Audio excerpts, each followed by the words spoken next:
went to my sort of hotel, motel, got up, fell asleep, got up at 3 a.m, got in my car and I drove down to work. And I remember driving down, windows down, trying to stay awake. We were having this same conversation. And it was like a switch just went. And I went, I'm done. The lessons that you learn at the darkest times of business are the lessons that will shape the way you are as an entrepreneur, will shape the way you are as a boss, as a leader. Assumption without fact is misleading. He does not text, Norm. He does not like to text. And I remember text saying, just so grateful to have watched that documentary with you back in 2022 at your house. Congratulations. And he immediately picked the phone, called me. And I was chatting away and he's like, hey man, I'm still looking. And I was like, I'll be there in a week. You asked me what was the hardest thing of that whole period. Seeing my wife cry every night because of uncertainty. That was the hardest thing. Because she,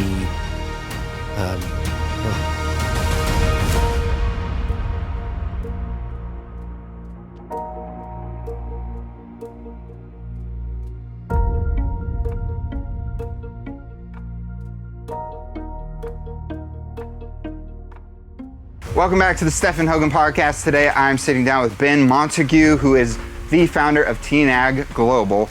He owns Carter Vintage Guitars, where I'm currently standing in the case room, and he also owns Norman's Rare Guitars, the two most famous guitar stores in the world, and I would also add prestigious. We're going to talk about everything from starting a business, being a musician, learning the business, and how he got from being in the UK to being here in the United States. You're going to love this, and please hit subscribe because that helps the channel greatly.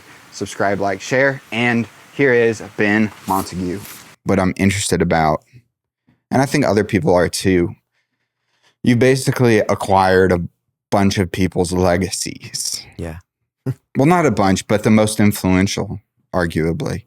And Norman's Rare Guitars, there's that cool Netflix documentary, and there's all these people in it talking about, when Norm's gone, like, it's not going to be the same. They talk about it. And I was like, man, if I was Ben and I watched this, I think part of me would almost like hurt a little bit, like being put in that position, being pressure because people are saying that Norm's is only Norm's because of Norm, which is true. Which it is. But we also don't live forever. And it's a reminder that nothing's permanent. So I'm curious what it's like stepping into that position and not only acquiring Norms, but acquiring Carter Vintage Guitars as well. I have to imagine that legacy and that stewardship feeling is the same. It is. And you're not, it's funny because I was asked that before. It's like, you're not stepping into shoes. You could never step into those shoes. It would, you're trying to continue the legacy that they built, and you're trying to make it continue for the staff, for the customers, for the instruments. But it's funny, man. I actually sat with Norm in 2022 in his house with his wife and their dogs. They've got these little dogs. And he was like, I want to show you the documentary. And I was like, okay. And I'm thinking, documentary? Like, what? Puts it on his TV and we sat there, and it's, it was an hour and a half long. Sat there watching it. I was crying at the end of it. And I'm like, there's this guy here that I'm talking about potentially buying his business. And I'm like, seriously kind of like trying to not show how emotional it is. And throughout the whole of it, there's a couple of some friends of ours we were just talking about, they're like, it's never gonna be the same without Norm. And I was watching that thinking, this brand cannot go away. And it's the same feeling I had here. It's like, they cannot go away. You have to continue. And they go from being, and this is, it goes from being a brand with a face to a faceless brand, if that makes sense. Mm-hmm. So the owners, the founders are you think of Walter and Christian, you see them, you think of, Norm, you see him.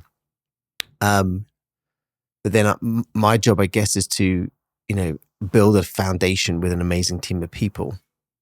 And that is the core of the brand. And then, there's always people on the camera, like there's a Lemo, or we got a guy called Nick who does a lot of our content, or Keith. But it's just about continuing that legacy so that people know that they can come and get the same thing that they got from Carter's or from Norm's back in the 70s. They can get it now, Not that Walter and Christy had Carter's in the 70s, but Norm did. Yeah, that's a great way of looking at it. It's not, I think that what you said is so good. Like, I'm not filling their shoes and then recognizing that.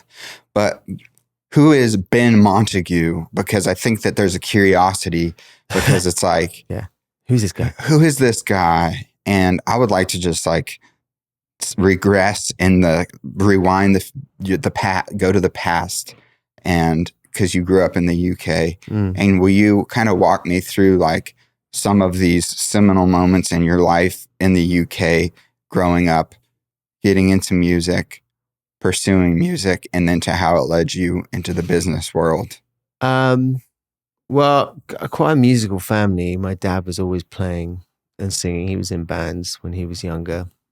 There's always guitars around the house. I always just loved singing. Like I was one of those kids that just sang all the time. Quite sporty as well, I guess. Did you play cricket? I did play cricket. You got a cricket vibe. Yeah. Right. I played cricket and I was not very good at it. I was more of a soccer. Okay. I would say football, but I was more of a soccer guy. But yeah, I picked up the guitar and, grew up listening to the Stones or Cream, Clapton, whatever. And I can still actually remember being in my dad's car, and one of the first songs I can ever remember hearing was Pinball Wizard by The Who. I don't know why, that is just like in my brain. 16, 17, started a band and did that, and came out of school, went to university, spent more time in a band than I did at university than anything else, touring. Did you graduate? I mean, like, just. I mean, like, by the skin of my teeth. I was always doing a gig. Well, I had my first band, so we were always in someone's car or someone's truck, driving up and down doing gigs. And then when I left university, went to work in London, did a whole bunch of different jobs working in London. But music was the thing that I wanted. I was like, I want to be a musician. I want to be a singer-songwriter. My band, and I was the front man of this band. I wanted that to work out. Nearly had a couple of deals with them, didn't quite work out. And then I did my own thing for a while, songwriting. In fact, I started writing music with this guy called Tom Howe. I was talking about this literally the other day, who I wrote songs in his parents' attic. And I would turn up at his house after work or on the weekend. We'd write a song together. He's now gone on to be this insane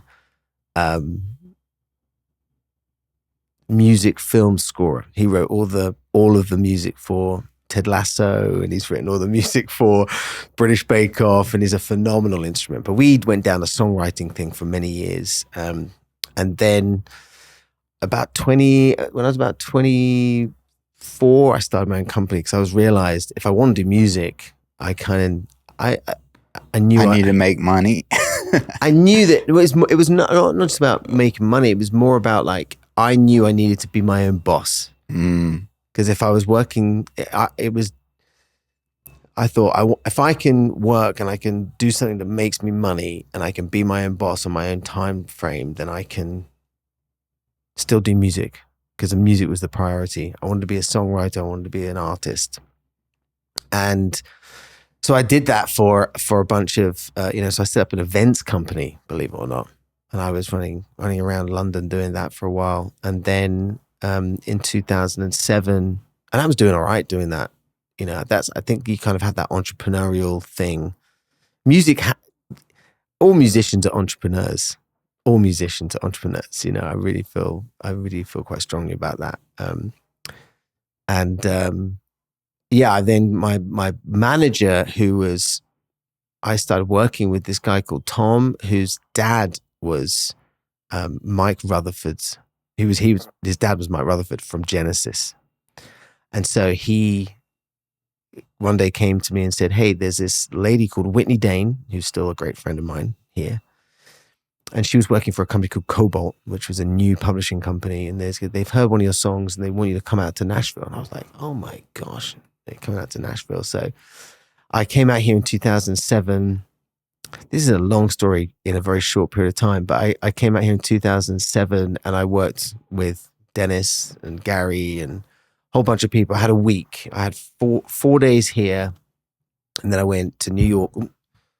Went to New York and I worked with Tony Bruno and Aaron Albano and a couple of other guys. And every single one of them were like, you should come back. You should come back to America and you should make a record. So I was like, great. So I went back. I stopped my events company. I was like, I'm going to go and I'm going to do it. I'm going to make the leap of faith. So I sold everything I had, got a plane ticket, came to Nashville I was here for, the whole trip was 3 months. And I did a month here. I did 3 weeks in New York, 3 weeks in LA, and then came back to Nashville and finished. This is like. Were you married yet? No. Okay. No, I was like 26 at the time, 26, 27. So I was quite old, actually. You think about how young artists are when they're starting out. But it was kind of like thing. And then I wrote my first record here. Then I went back to the UK, did the gigging thing for a while, and raised some money through friends and family and put a record together. And then that record got Radio 2, which is BBC Radio 2 is quite a big radio station in the UK. And I got Record of the Week, which is a kind of an accolade they have on BBC Radio 2 with a song called Haunted, which is a track that I've written with a guy called Jamie Hartman. He's an amazing songwriter, phenomenal songwriter. And it's funny, I still have friends of mine now that are incredibly successful songwriters that live here. I met like John Green here and Dennis and a bunch of other guys. And yeah, so I did the touring thing for a while, and then I signed with a label which was an indie called Music, NUISIC, Music Sounds, which went through EMI Services. So your music career was basically doing the natural progression. It was. I mean, it really was. And I was like, I believe in like you have to be all in, and I'm probably not right, but for me, my feeling was like you have to be all in, and that was what I wanted to do with music. So I came back from America. We put this record together. Worked with a couple of great producers, and we started getting radio play. I mean, we were on national radio. I was doing radio tours and doing a lot of support slots. One of which was Joe Bonamassa. One of which was Joe Bonamassa, yeah. Yeah, I can still remember. He was the first big tour support I ever did. It was a venue called The Sage in Newcastle. And I remember being so petrified because I was supporting him. And I'm not a great guitar. I'm a singer-songwriter. I'm not a great guitar player, right? I can get around it. But he came into my dressing room and he'd already come to a gig of mine and said, yeah, he'll do, because we shared the same agent. And a guy called Neil O'Brien. And he came into my dressing room and I had a hummingbird that Gibson had lent me because I couldn't actually afford to buy my own. I had like didn't have a decent touring guitar, so Gibson lent me this guitar. And he came in, he was like, oh, I've got a couple of these. And he came and he played it. I was like, good luck. And I was like, good luck? Yeah, I was like, good luck, have a great show. And I went on stage and I remember being there on my own with like a foot stomper and a tuner and thinking there's like 1,500 people in this beautiful theater and it was just dead silent. And you have that moment where you're like, if I wanted to, now's when I drop the guitar and I run off stage, or I'm just going to go for it. And there's that leap of faith where you go for it. And so I did that. And then throughout all of this, the kind of thread is that I had always been buying and selling guitars. I mean, I was telling you about when I came to London to pay rent, I sold my J200. So I'd always been doing that, and we'd always had the love of the instrument running through our family. So so I did the music thing, and then around 2010 is when we set up a company called the North American Guitar, and I set it up with my dad, and it was a hobby. I mean, it was like I was endorsed by this guy called Patrick Eggle, who's a great British luthier. And so we just found this love of like the boutique builders, and so for 2 years I was touring a lot. It was a hobby kind of business, and then I came out of my deal, didn't get some radio play, the same old story. Came out of the deal, got challenging there, and then.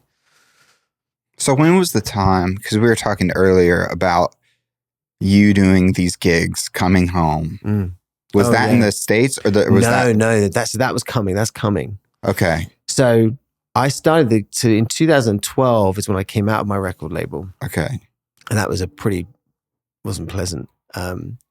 And I was like, right, I'm going to concentrate on selling guitars. That's what I'm going to do. I'm going to keep doing that.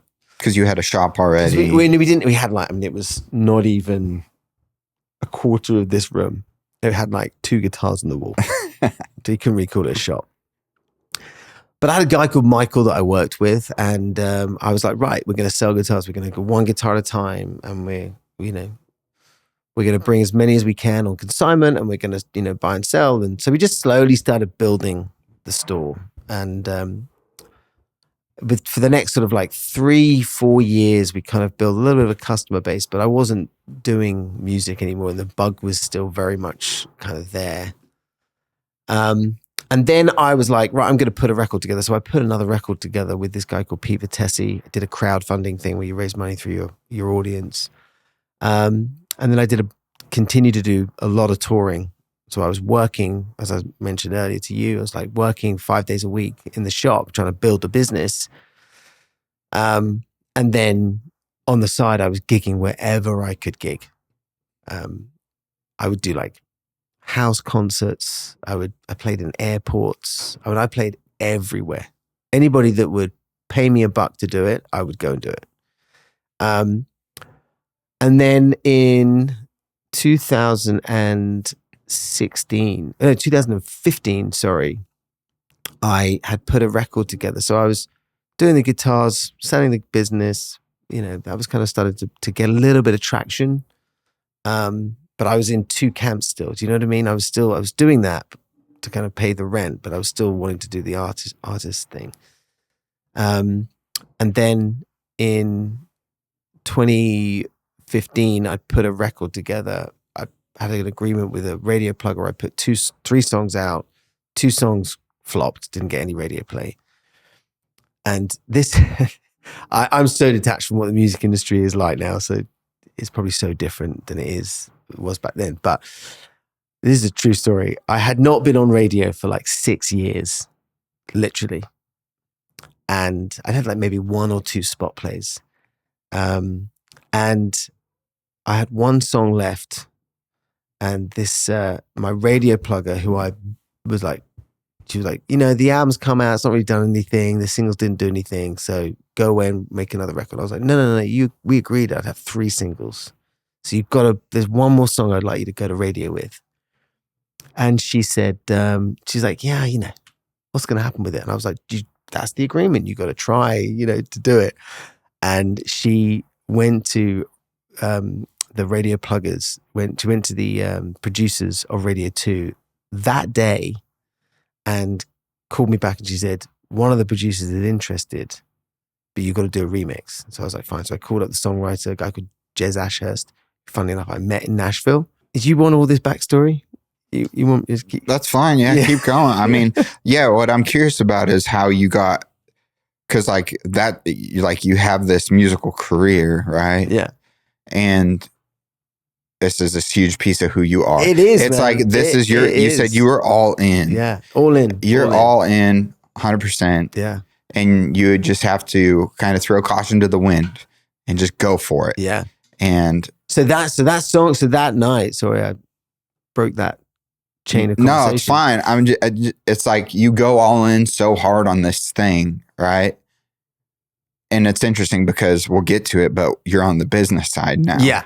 So it's like before the business bin ever existed. Well, you were a business bin back then, but more so now probably than you were then. Oh my gosh, yeah. So business bin versus like less business bin, the musician. Like when was this? When was the defining moment? Because you were telling me earlier about that story. So this is it. I want to hear. I want you to tell me that story. So this is it, and it was like, so we had this song, and Jez mixed it that night. I left the shop, went to his studio, did some backing vocals, went to work the next day. We emailed the song to the plugger, a girl called Claire, and that day it was, played on Radio 2. There was no marketing. There was no money behind it. It was just one last song to throw against the wall, and it got radio play. It got record of the week. There's a song called "We Start Over," and fitting title. Yeah, and do you know what the funny thing about it is? The lyrics are all about the moment that I put the phone down from my record label, and I knew that I was dropped. It was like I dropped the phone, and it was about me and my now wife talking about that. You pick yourself up and you start over. And it's just when I look back now and think to myself, wow, man, that's just so crazy that actually was the kind of end of the career. I just didn't. It was like I thought it was.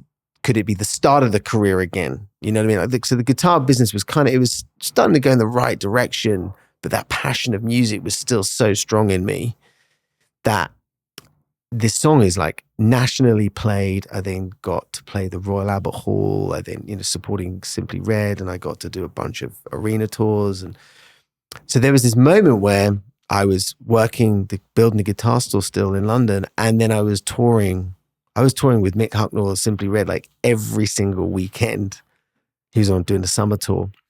So your career was taking off. So it had kind of taken off, and then it had sunk, and then it was kind of looking like it kind of could go again. It's like the stock market. But at this stage, I had a business that I was running, and I was learning every day about operational efficiency and margins and marketing and customer. Was it still this size? The small little size? Yeah. Okay. So, but I'm like, I was, starting to learn more about e-com and just ways at which we could increase the business, increase the customer base, get more consignments, try to do deals with brands and get them to give me guitars on consignments. And so that's that crossroads moment that I was talking to you about earlier, where I had a song on Radio 2, which was record of the week.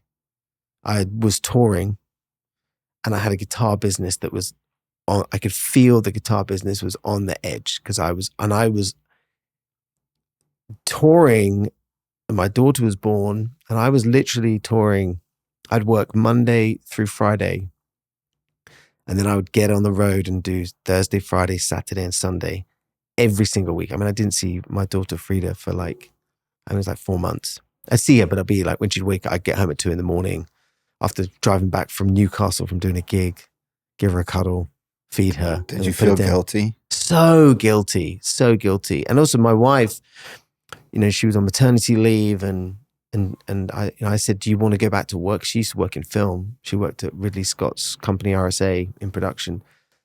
And I was like, if you want to go back, we can do that. Or if you don't want to go back, I'll make it work. And so I literally would work just around the clock all the time, just so she could be a mum, because she wanted to be a mum.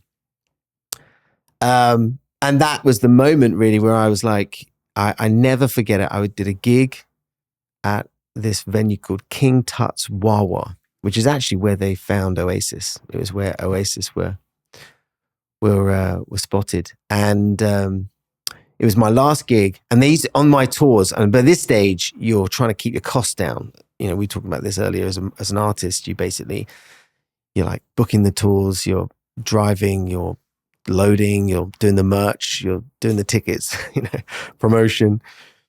Also, I'm trying to do, this is when social was pretty early, you're trying to be smiley on, hey guys, all that sort of stuff. And I did a gig in Glasgow, and what they used to do at this venue is a great venue, and I had some great gigs there, but they would book me as a headliner, but then they book like 4 or 5 local acts. And so they would all go on from like 7 until 10 or 11 o'clock. And I'd go on at like 10:30, 11 o'clock. And normally if it's a Sunday night, everybody would leave because it was so late on a Sunday night. Anyway, I remember I turned up and I said, I'm going on at 8 o'clock. And they were like, you can't do that. You're the headliner. And I was like, I don't care, man. I cannot go on at 10 o'clock. I've got to be at work to open up my shop in London at 10 a.m. And it's 7 hours away. It's like from here to, the water destined. Yeah. It literally is, right? So so they begrudgingly let me do that, and I did my gig, and then I signed a couple of T-shirts, sold some merch, went to my sort of hotel motel, got up, fell asleep, got up at 3 a.m, got in my car, and I drove down to work. And I remember driving down, windows down, trying to stay awake. We were having this same conversation, and it was like a switch just went, and I went, I'm done. It was the weirdest thing. You still struggled with it, after that period when I was talking about cycling into work, because the passion, you still want to have it. But I knew at that moment that the crossroads had gone from meeting to it doing that. And so I came back and I opened up the shop. I was there at 10 a.m. We did the thing. And then I said to my wife, yeah, I'm done. And she was like, oh my gosh, thank God for that. So that's when I really doubled down. I took all of that energy, all of that, the things I'd learned from music. And I'd met some amazing people along the way, touring and gigging, and learned so much about budgets, and that I was like, I'm applying all of that to my guitar business, the North American guitar. And so that's what I did, is I just drove everything, all of that energy into the store. And then we moved from that little space that I was talking about to a bigger space in Old Street. And I was starting to do more stuff. I was bringing in, I was like doing deals where I was launching instruments, because if I found a brand that would give me free inventory on consignment, and it's not free, but it's on consignment, I would then, build their brand for them. And I do like loads of marketing. It was pretty early on in the kind of content days. This guy Michael, we would do videos together, and we just slowly built the business. And that's kind of like from 2016 to 2019. And around then we were like flying to the NAMM shows. I was doing interviews with people, and we started to build, the North American guitar started to build as being a premium destination for fine fretted musical instruments. So you were still in London? Yeah, still in London. But you're called the North American Guitar. We started, I know everybody asked that. So we called ourselves the North American Guitar because that's where the steel string guitar originated from. Yeah. So and the logo, if you look at the logo, it was actually my dad and I kind of designed the logo with a guy called Michael Johnson, a different guy. So we at that stage, I just was eating, living, and breathing the company. And I was always looking for ways in which I could take, because we were small. We weren't like these big UK brands that had massive following, doing mainstream brands. We were doing consignment, vintage, and boutique brands. And fast forward to like 2019, and I'd come back to Nashville, take a couple of years back. I'd come back to Nashville in 2017 for the NAMM show, because they used to do a summer NAMM show here. And I remember coming back to Nashville, having been away for 10 years, and just being like, oh my God, this place has changed so much. And did the NAMM show here, and then went back. And weirdly enough, in 2019, I was coming back from a NAMM show in Anaheim, and I used to try to take my wife, and then I have 2 kids at this stage, with us for a vacation. So I'd go to work and they could have a little vacation. At Disneyland down there? Yeah, dude. And the weather's always nice that It's time always of year. nice. And, so. Because it's in January, February? That's right. Yeah.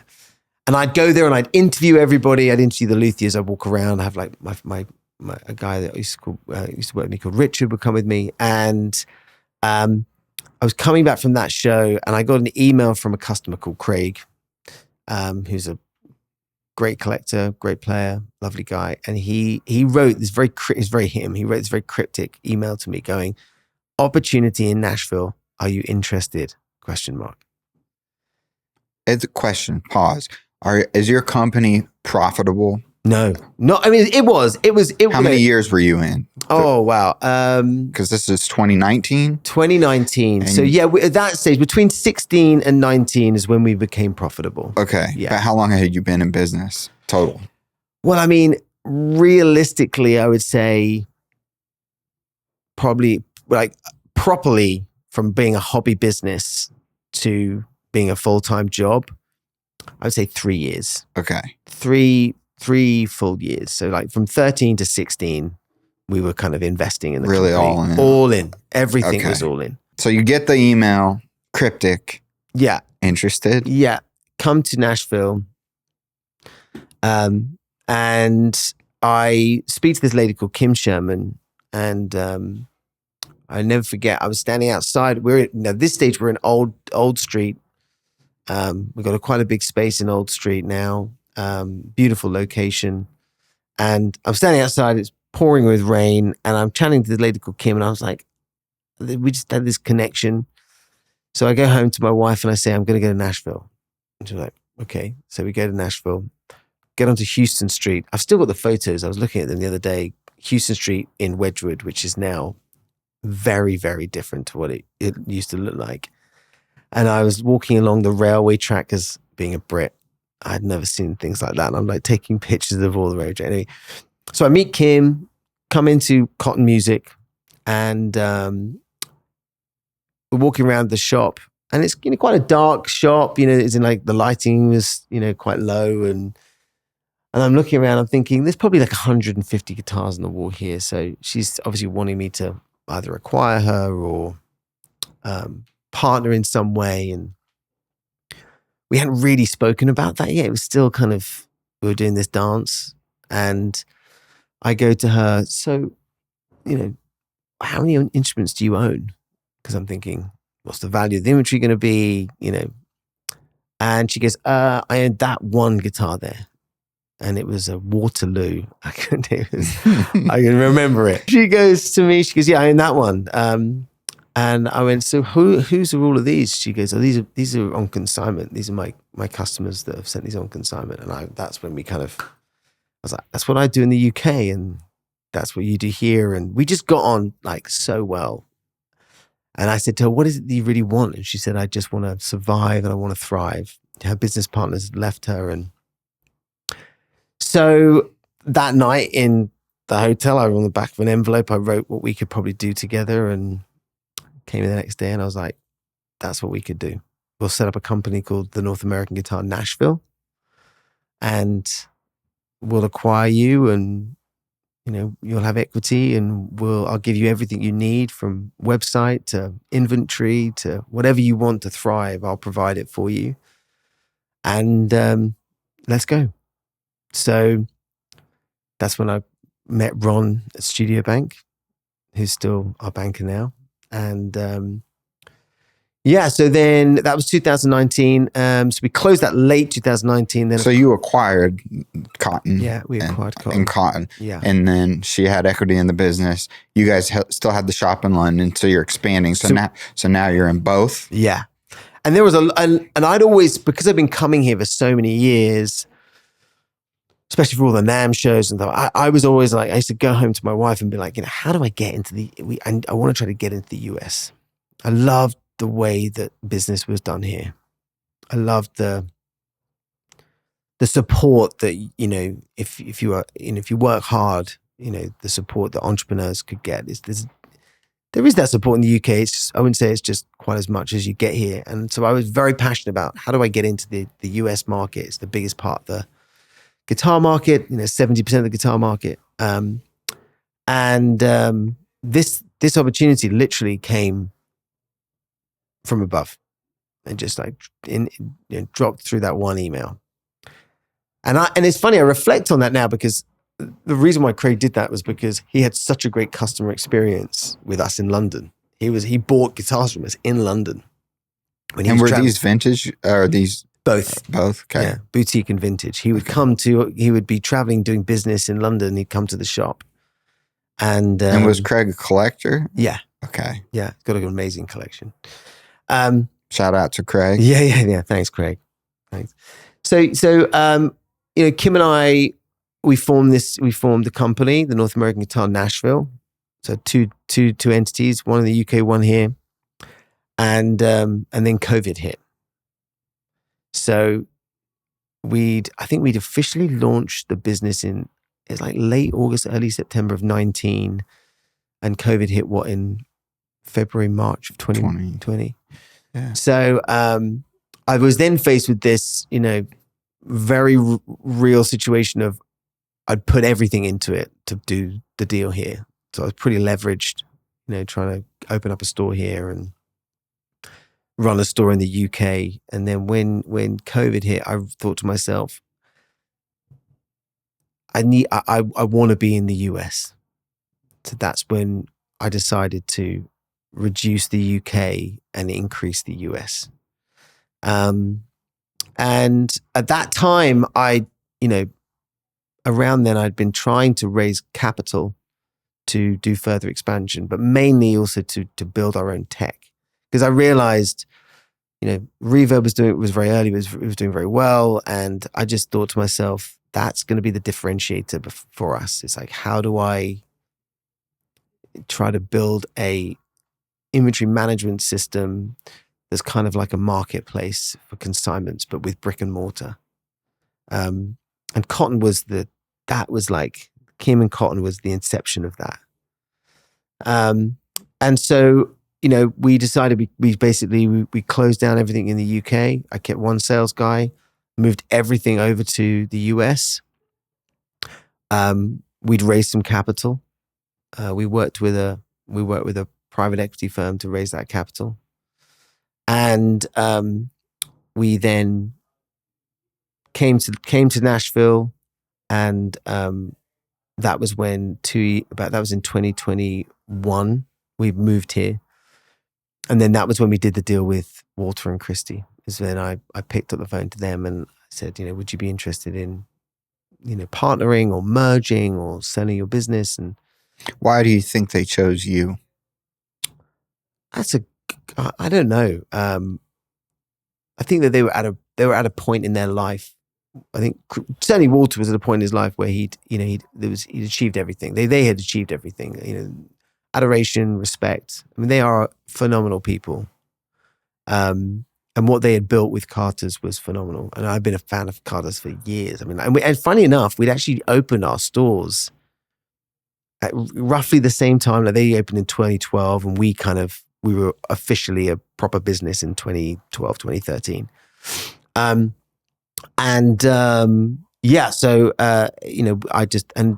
That went on for a long time. I mean, Christy, Walter, and I were talking for 9 months before we did a deal. We went for a long period of time doing that. Was it because they wanted it to go to the right hands? Was it a dating process? Oh, very much so. And it always is. I mean, when you are, when you're trying to acquire a business, you're definitely learning that. You're learning who they are. You're learning what the business is. And we didn't actually get to.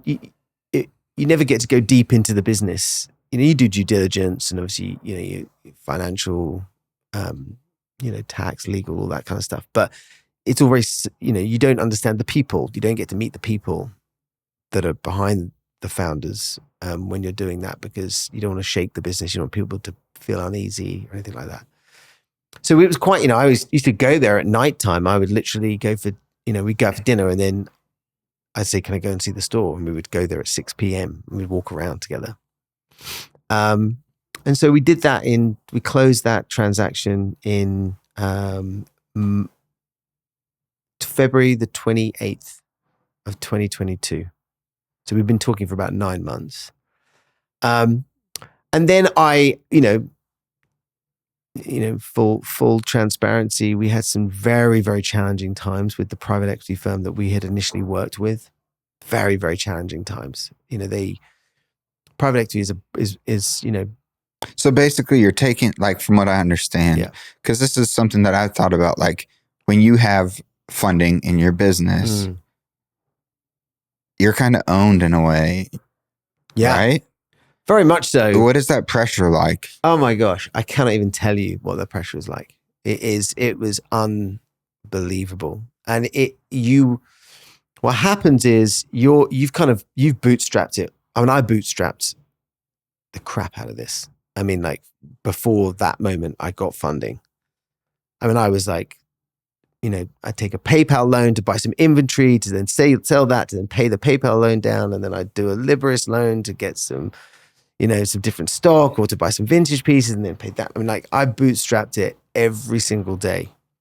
There was not a moment that I was not, and that's what you do, man. I mean, if you believe in what you do and you're willing, and I'm not saying that is the right thing to do, but, for me, that was how I did it. When you get a capital partner in, you're like, yes. At first. You're like, somebody believes in my vision. And my vision really was, I wanted to create a premium sort of marketplace. That was kind of my idea, wrapped in brick and mortar. So it's all about the experience. It's like customer focused, customer driven. It wasn't about doing business B2C. It was all about C2C or C to B2C rather, consignments basically. And consumer to consumer or business to consumer. Yeah, so consumer to business to consumer. So we are essentially a C to B to C. So like I could walk in with a guitar today and I could consign it with you. Yeah. And that's going to the business. Yeah. But then it's out on the floor. So then a consumer's buying it. Yeah, so it's C to B to C. Yeah. And then you guys get a percentage of the sale. Right. And everybody wins. Because they get visibility out on the floor where there's how many people walk through this store per year? We have 8,000 people a month. A month. Yeah. Wow. Yeah. That's crazy. If you've ever wondered why you see that little Frenchie in every episode of my podcast, it's there for a reason. What I care about here is real conversation, real people, and real human connection. That's why partnering with Studio Bank made sense to me. Their mission is to empower creators. And they say that little Frenchie is more than just a logo. It's smart, active, adaptable, and a natural companion. Sophisticated, but not pompous. Rare and one of a kind. That felt like a real fit for this podcast and this show and what I'm all about. And if you're around Music Row, you've probably heard of Studio Bank or know someone that bangs with them. And there's a reason for that. They set out to rethink the typical experience, put people at the center of it, infuse innovative technology with genuine hospitality. Their whole idea is to be uncommonly modern and surprisingly human. That's a big part of why I'm proud to partner with them. They do not make you feel like a number. You get real people, real support, and a team that actually cares about what you're building, whether that's your business, your family, or your future. They also offer immediate ATM fee reversal at any ATM machine in the entire world. That's why a lot of my friends that are on the road bank with them. Visit studiobank.com or call 615-338-9998. Let them know Stephan Hogan sent you and see how Studio Bank can serve you today. Studio Bank, member FDIC, equal housing lender. Artists, managers, labels. Are you looking for a high quality, affordable merch item your biggest fans will actually buy? Custom branded merch guitars from the Graphic Guitar Guys are one of the highest grossing tour products, often second only to t-shirts with 300 to 400% markups. They're an easy way to brand specific tours, albums, or a special project, and not offering them leaves real money on the table at any career level. With unbeatable pricing, top-tier quality, fast turnaround times, and hands-on customer service, the Graphic Guitar Guys work with everyone from stadium acts to bands touring in a van. Do yourself or your artist a favor and see what the Graphic Guitar Guys can do for you. So, but what happens is you think, yes, I've done it. Finally, I've got people that believe in me and they believe in my vision and what I'm doing. I'm going to build a team and it's all great. And then the pressure from that just goes and just comes down and down and down and down. And so it got to a point where it was pretty awful. Because they want their money back? It was not necessarily about they wanting their money back. It was that they were making directional decisions about the business that they didn't understand. Mm. And we would go back, my team and I would go back and we'd say, this is what we need to do. And it was like, you're not doing that. You're doing this. And so, but then for my position is you're essentially, it's interesting. I've never spoken about this on a podcast, or this is my first proper podcast. Actually, Well, it's interesting. My second one. I love that you're killing it, but this is very interesting to me. Well, because I think we all, like, when you're starting out, like, I'll talk about myself real quick. Like, for the podcast, I've thought so many times, man, it would be great to get like funding. Like, it would solve all my problems. And back to you. Well, in the right partner, that's the lesson, is the right partner does provide that. Yeah. No doubt. And, for growth, you need capital. And so whether you get that capital from a bank, whether you get it from friends and family, or whether you get it from an investor, to expand and grow, you've got to have capital. But what happened with me was, in that situation, was that I become to like the team at Carter's and the team at Cotton that I was building, or North American Tire Nashville I was building. I'm the leader. It's my vision. Hey, this is what we're doing, guys, and this is how we're doing it. We're all going to be in it together. And then you're then having to report up to people who maybe don't share your vision, and put a pressure on you that you then have to disperse that pressure to the team. And you would just get squeezed. You're like the kind of the ham in the sandwich. You're just getting squeezed until eventually it almost popped. And not to go into too much detail, but I was left by them very, very leveraged. I mean, majorly leveraged. There was a new lease. There was a build out. There was all of these things that they had basically just been like, we're out. And I was like, okay. And I one brick at a time, one guitar at a time. I was like, I'm going to build this business back. What year was that? That is 2023. Okay. So did you have this building was not built out yet? You're still across the street? Yeah. Okay. Yeah. So I've got a very expensive build out. I've got to fund personally. There's no backing now. Okay. So I've got to build out this place. I've got to hire a team. I've got to find the instruments. I've got to negotiate with landlords. I've got to negotiate with banks, and I've got to build it. Negotiate with contractors. Because so for me, that was one of those moments, like being on stage for that first time, where you could drop the guitar and run. And for me, there was some challenges I don't need to go into, but it was tough. And my wife was like, "You can do it. Just get in there and do what you do."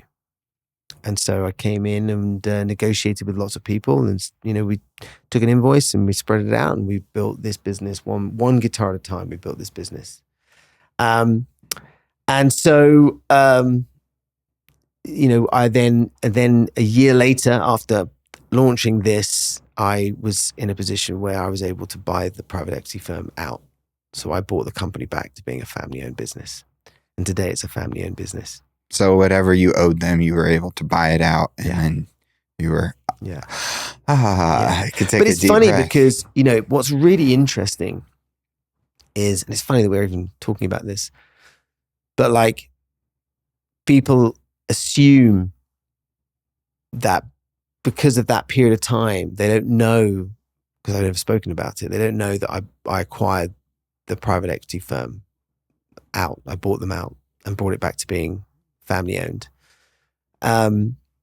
And when we then bought Norms earlier this year, there was this wave of people that came online and was like, private equity are doing this.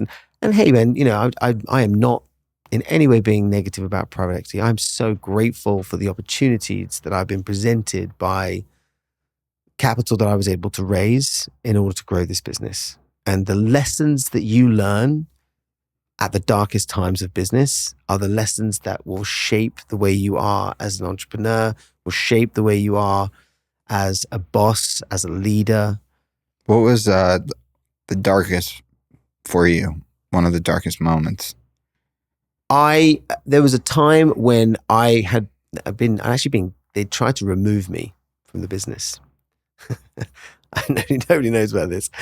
So they tried to kick you out of the business, remove you from the equation so they could run it. Yeah. Okay. And the company very, very close to going under. And this is like sleepless nights. Oh, this is like 100%. Did you clench your teeth at night and stuff? Oh yeah, very much so. Yeah. Yeah. But you know what, man? I really believe like this is. I was asked the other day.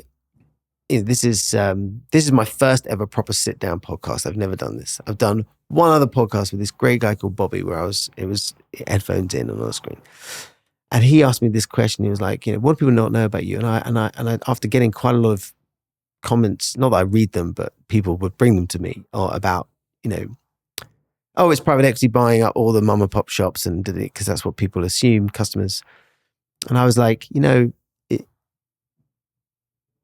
assumption without fact is misleading, and that everybody has a journey. Everybody has a story and a journey, and people always jump to something that they want to believe. I'm proud of the journey. I'm so proud of the journey. I'm so proud of the lessons that I learned. It made me realize where I'd failed as a leader, big time. It made me realize where I needed to improve as a leader, improve as a businessman. What was the hardest lesson that you learned? Well, that's a tough one. I think the hardest lesson of that whole period was not being present. That is my single greatest fear. And in fact, there was one guy a really great guy who used to work for us, and he just said, "Where were you, man?"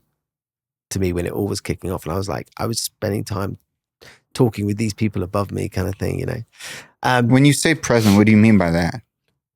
I feel like, when you're building a big ship, you need to be, when we acquiring norms, there was, the integration process was a big process. Moving from Carter's to here was a big process. And being present for everybody and being with everybody as a team, it lays the foundation. Because people go, he's doing it. If he's doing it, then I'm doing it. You know what I mean? And that goes the same through everything from front of house on ordering a t-shirt. I want to be present for them to that. That's not me being controlling. It's like they come back with the designs and we sit down together and I go, I quite like that one. And they'll be like, that's not going to work, Ben. This one will work. And I'm like, okay. Or the repair guys, if you ever need me for, questions on, can we do this? Can we do that? The sales guys on the weekend, every weekend, doesn't matter what day of the week, what time of the weekend, I'm on Teams, I'm on text, I'm on the phone. You call me for anything. So that's presence. I think it's very important as a business leader. The lesson that I learned from not being present, that you need to be present. Present almost comes across as available. Yes. But also a presence in everything, every transaction, every bit of advice. I mean, we're a big family of people here. There's 45 employees now. I mean, when I think about that from 2012, having 2 people in a tiny little room to having a 13,000 square foot space with 45 people and then another location in LA, I'm like, so grateful, but shocked. But we've got people having children, people are getting married. It's like, that's amazing. And that's also presence. It's presence for them and the collective that you're building. And that comes into culture. And that was another thing I think that I really learned was culture, the importance of culture in a business. It's something that when you're starting a company, you don't really think about. It's like a buzzword you hear. That you think, yeah. They got a great culture over there. And you're like, sure, man. Yeah. You know what I mean?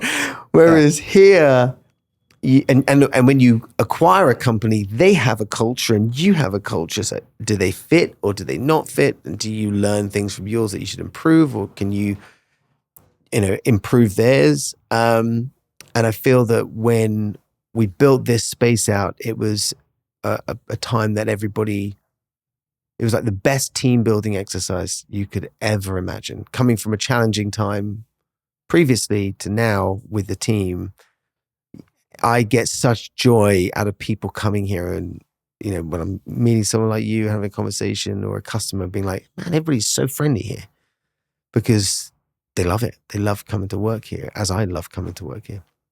Back to you on the couch. Yeah. You're sitting in his house with him and his wife, 2 dogs. That's a great weave, by the way. And you watch this documentary. Yeah. And I remember that last shot. It's just a slow it's pan. beautiful, isn't it? And you're in this warehouse.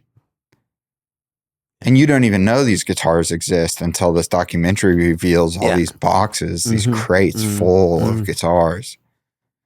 Which, by the way, do you know how many guitars you have that you've acquired? Do you have a number? As in between both locations? Yeah.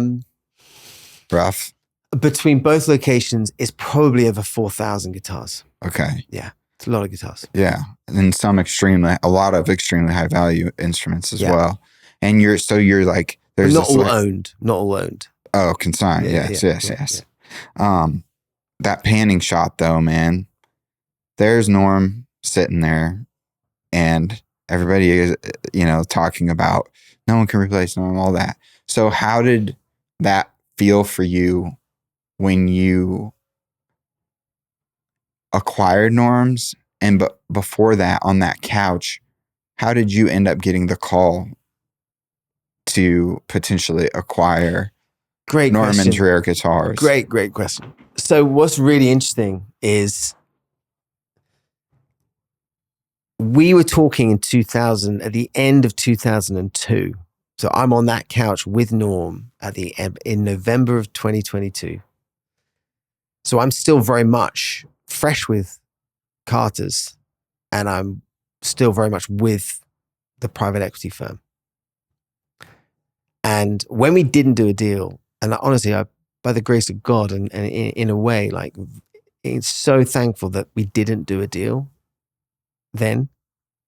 Yeah, with Norm. Because it was that close. It was that close back then. And then all of the stuff happened with the challenges of working with these guys. And then you bought them out. Then we bought them out. Then we built this. And then so for 2 years, so from 2024 to now, to January of this year, all we did was just eat, breathe, and live what we're doing here. Customer obsession. I say to everybody, we have to be customer obsessed. Every guitar that comes in, whether it's one guitar of $1,000 or it's one guitar of $1 million, same customer experience for the guys buying, whether it's a mum and dad buying their daughter a first guitar, or whether it's a collector buying his 100th guitar, whether it's Post Malone or Vince Gill, or whether it's some brand new artist coming through town. Same customer experience. And I'm really passionate about that. And I believe that that's one of the reasons why this has had and seen such success over the last few years. We grew the business 44% between 2024 and 2025. And it was mid last year that the documentary came out for Norm. And it's now back to being family owned. We're great team culture. We, put the past behind us. Is Cotton absorbed into this? Yes. So this is funny. Kim Sherman is my managing partner. She's like my sister. She's still, wow. We put her in, she has an office and she overlooks the whole of Nashville. Wow. And she has a little plaque that we gave her called Queen Kimmy. She's the OG. She is the OG. Okay. She is the greatest guitar salesperson I've ever met in my life, because in fact, the customer obsession, I would go so far as to say, is personified by that one amazing woman. Mm-hmm. And she, so she has her incredible space back there, and customers bringing so many instruments to her all the time. But what's amazing, I do a quick sidestep on it, is that Kim now sells 3 times the amount of guitars that she sells in 1 month that Cotton Music did in 1 year. So she now, and is probably, so well respected across, with all of her customers. I'm very proud of being her partner. She's an amazing, amazing woman. So I just want to say that. That's awesome. So so the documentary comes out, and of course there's a part of me that's like, oh man, I just love to still have that business. I'd still love to continue Norm's legacy. Were you guys friends? We hadn't spoken since then. We text every now and again. Like if I saw something, I'd be like, hey man, how you doing? But the deal didn't work out. So we just kind of passed. Totally get it. And then the documentary came out, and they'd edited the documentary a little bit since I had, because he'd had his illness in between. So they'd moved it away from the storytelling was slightly different, but it was still the same documentary. And I wrote him a text message just saying, he does not text, Norm. He does not like to text. And I wrote him a text saying, just so grateful to have watched that documentary with you back in 2022 at your house. Congratulations. And he immediately picked the phone, called me. And I was chatting away, and he was like, hey man, I'm still looking. And I was like, I'll be there in a week. And so flew out, met him, we hung out. And when you say he said, I'm still looking, that meant that he was looking for the potential exit of his business, because I would imagine, because I went through this with my dad, as my dad aged, there just comes a point where you're like, all right, I'm ready to hang it up, and it's time. So was that kind of where he was at, like in his head with the business and wanting it to go into the right hands? Yeah, very much so. Very much. I could get quite emotional when I talk about Norm, because he's an amazing man. He really is an amazing, amazing man. He is you talk about OG. He's the founding father of the vintage guitar market. Yeah. And he could forget more than I could ever learn. And he's just an amazing guy. And, he loves that business so much. He poured his life and his soul into that shop, that when he got to that stage of, where's my succession plan, that he wanted to choose. And so the fact that he chose us, for no doubt, he was like, these are the guys to take on my legacy. And for me, it was like a perfect storm, in that I'd learned from Cotton. I'd learned some amazing lessons from acquiring Carters. And it's not like I've done 20, 30 acquisitions, just 2, and you just learn so much in business when you do that. That when we finally were at the point of doing this, because I'm so passionate about these legacy brands. There are so many that this market, in these instruments and the music that they create and the artists that come from them and the passion that comes from them. And even if you're not an artist, the campfires that you sing in front of your children, and it's such a romantic business. It's not like selling shoes. Not that that's a bad thing. And you can't really put a price on what an instrument creates either. The memories. That's what I love about the guitar. I mean, when someone said to me a while ago, what's your favorite thing about the guitar? And it was quite an open question. And one person, many people would talk about, oh, I like pickups of this year, and I like whatever. And for me, I was like, I love not knowing the life, or thinking about what life did that instrument have? What life did that 57 D18 on that wall, who did it play to? How many songs did it write? How many bars did it play in? How much heartbreak was poured into it? How much joy was poured out of it? That for me, that is the thing. That's why I'm here, because I, as a songwriter, I love that. But Norm and I, we started talking again. I flew over there, and we actually had a customer who really was instrumental in really pulling us together to start making the deal become formalized.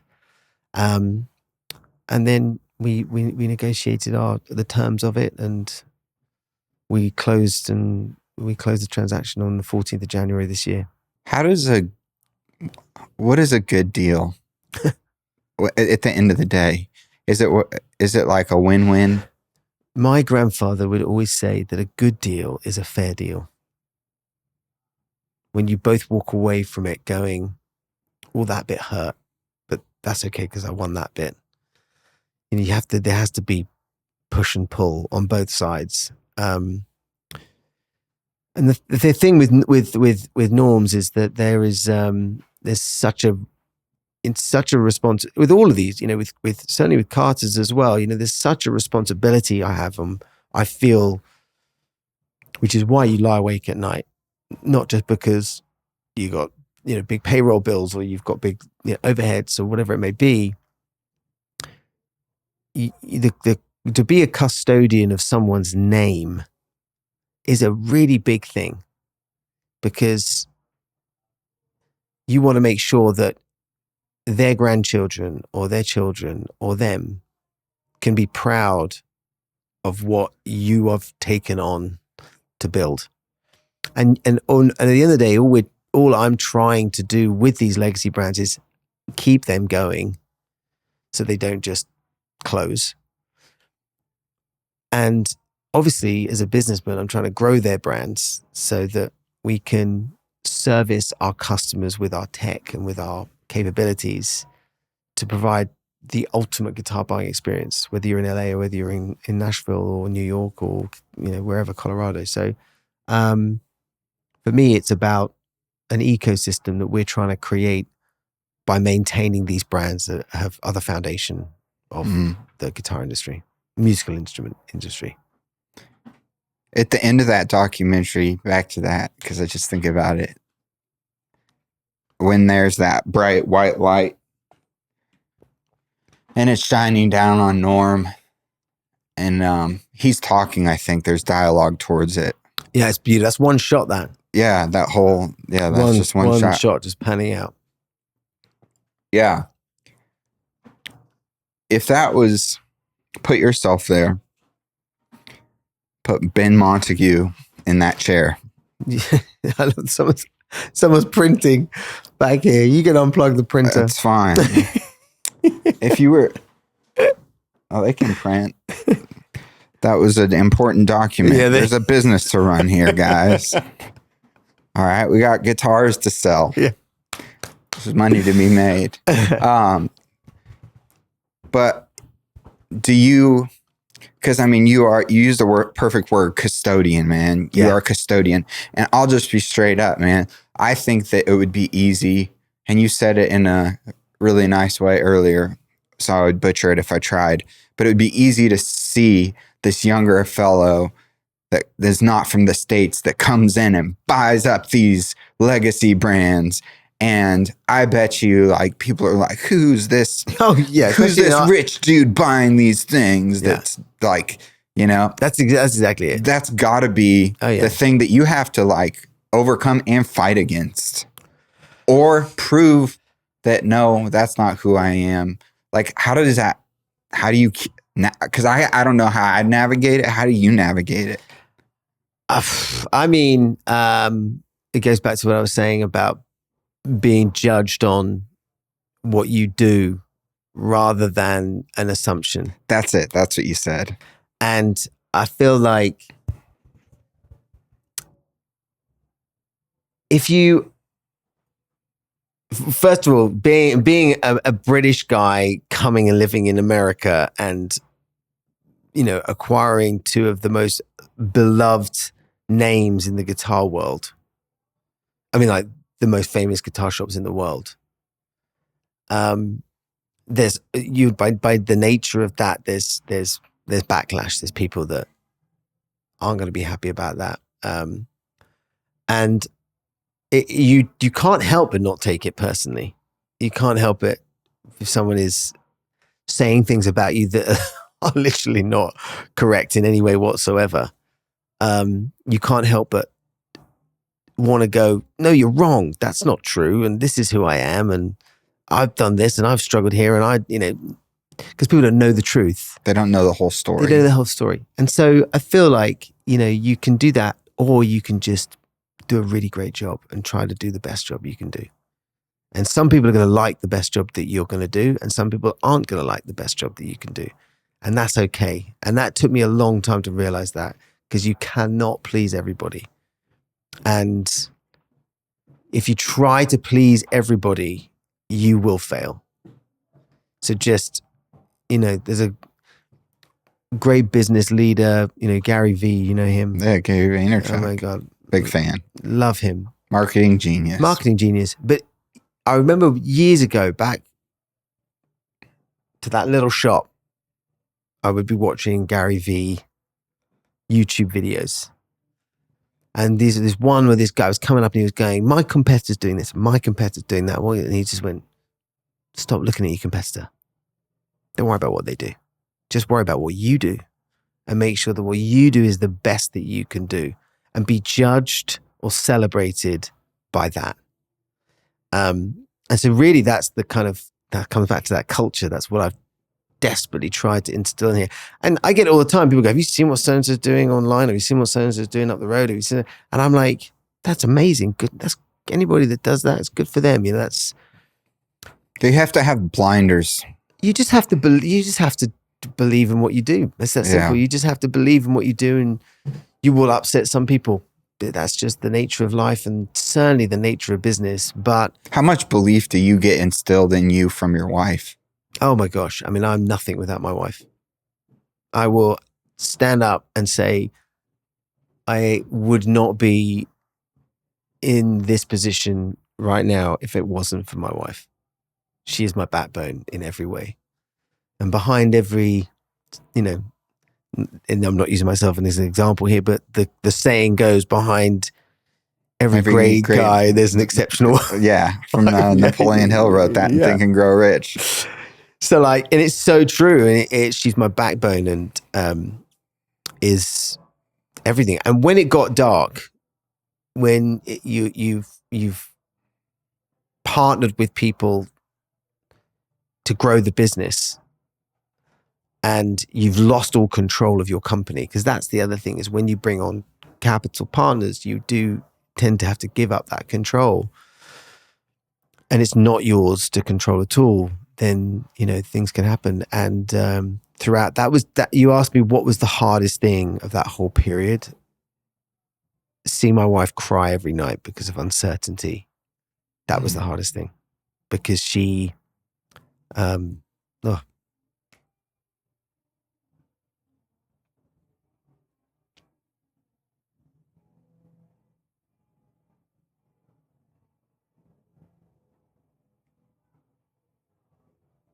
That's fine. Take your time.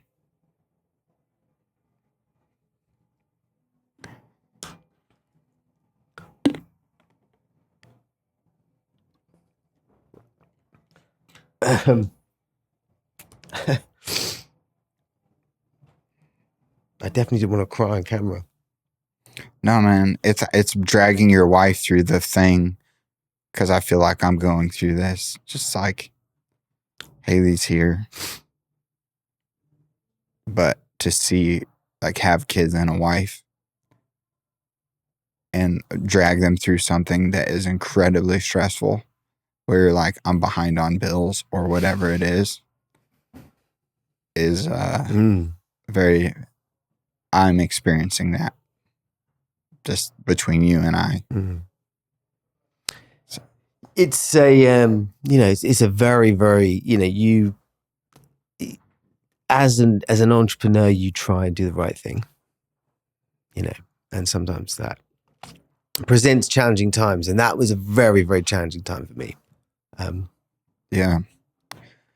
I don't think that people understand when I don't think that there's a lot of people that are employees of companies. And I've always heard this quote that you either work for someone that followed their dream or you follow your dream.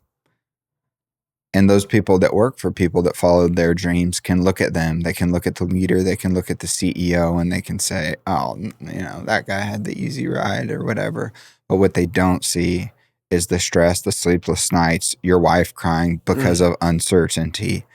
That's like children. Yeah.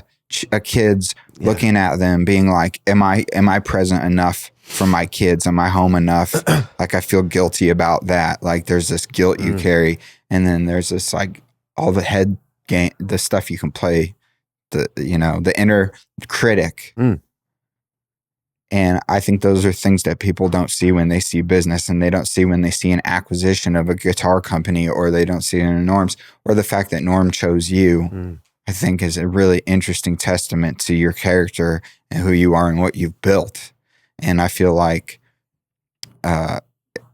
it's important that that is said, and that there's light shined upon that. Not that it's in defense of, no, I'm a good guy. Like, I deserve this.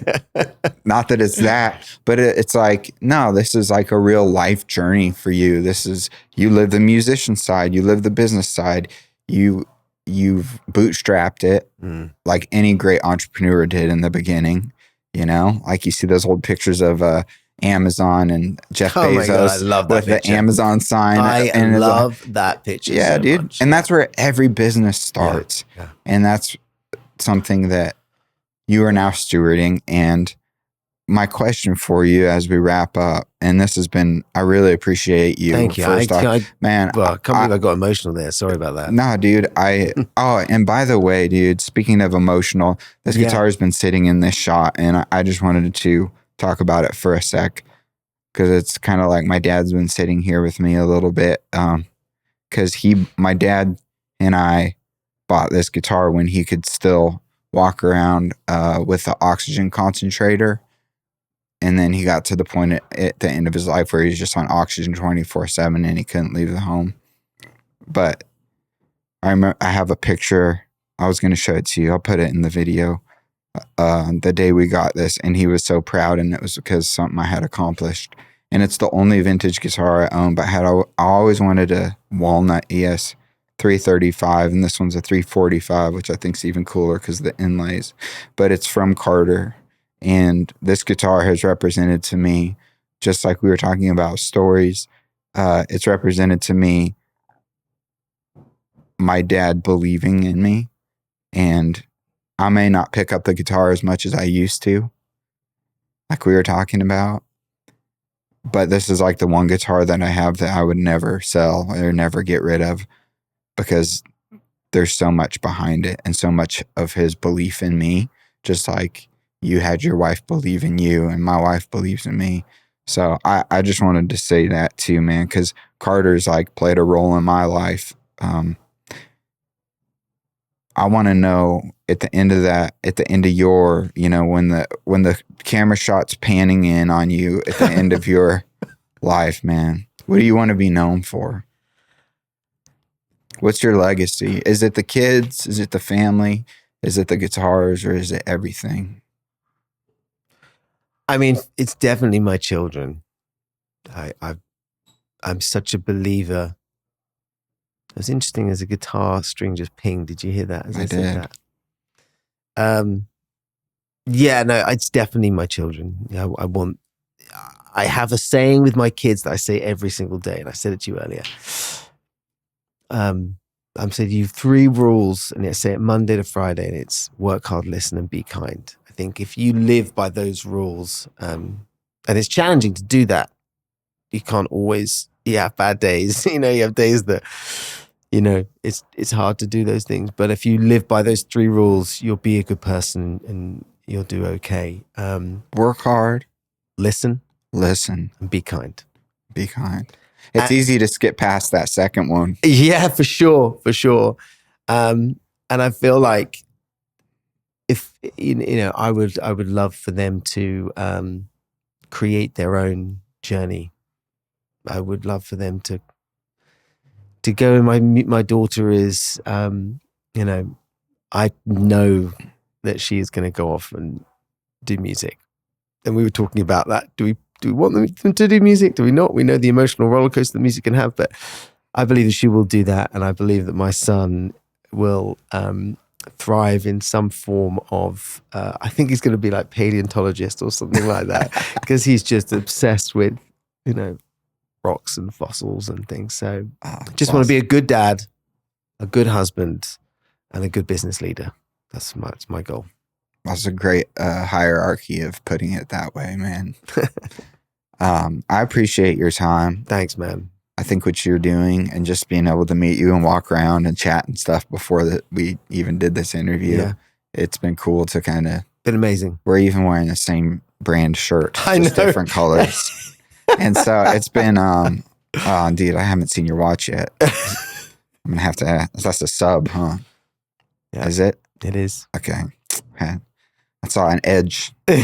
But I'm a watch guy, guitar guy. So are you, but on another level probably. But it's been great, man. Like, for real, I appreciate you opening up, telling your story, letting us come in and film this beautiful store while there's customers out there buying guitars. And I see an old man that's got to be in his 70s or 80s right now with what looks like his grandson. Yeah. Looking at buying a guitar. That's it, every day.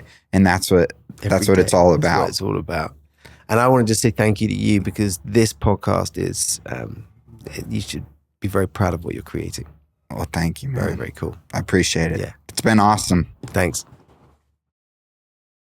Yeah, dude. Acoustics just sound. Oh, I know. And like these old guitars that you're talking about, you barely have to touch it. Like, I just feel like they're so resonant.